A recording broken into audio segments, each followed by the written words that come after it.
CNG पीएनजीलाही सोसाव्या लागणार युद्धाच्या झळा। येणाऱ्या काळात सीएनजी पीएनजीत कपात होण्याची शक्यता। सीएनजी पुरवठा खंडित झाल्यास वाहतूक कोलमडण्याची शक्यता।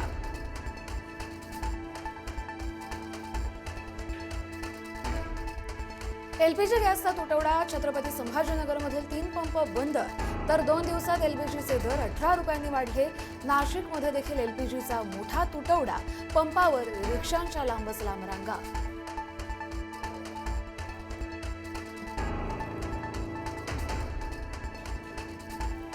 मुंबई, ठाणे, रायगड, नवी मुंबईतील 15,000 हॉटेल्स 4 ते 5 दिवसात बंद होण्याच्या मार्गावर। व्यावसायिक सिलेंडरचा पुरवठा पूर्ववत न झाल्यास हॉटेल व्यवसाय ठप्प पडण्याची भीती।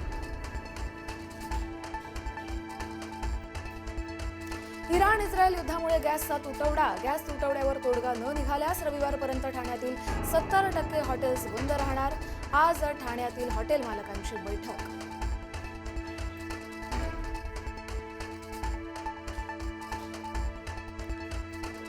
नागपुरात व्यावसायिक गॅसचा तुटवडा। हॉटेल रेस्टॉरंटमध्ये अन्न शिजवण्यासाठी चुलीचा वापर।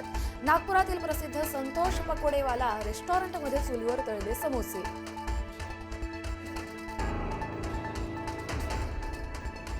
व्यावसायिक सिलेंडरच्या टंचाईचा हॉस्टेल आणि मेसला देखील फटका।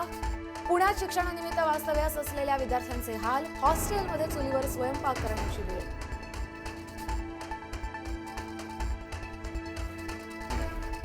अमेरिकेने इराणच्या 20 युद्धनौका बुडवूनही होर्मुझची सामुद्रधुनी अद्याप ठप्पच। इराणच्या अस्तार या तंत्रज्ञानामुळे होर्मुझची सामुद्रधुनी खुली करणं अशक्य।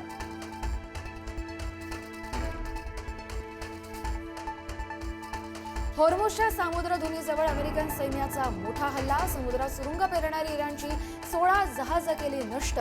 युद्धाची ठिणगी अधिकच भडकण्याची शक्यता।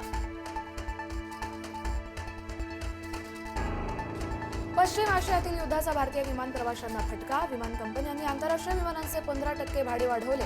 कच्च्या तेलाचे दर वाढल्याने जेट इंधनाचे दर दुप्पट।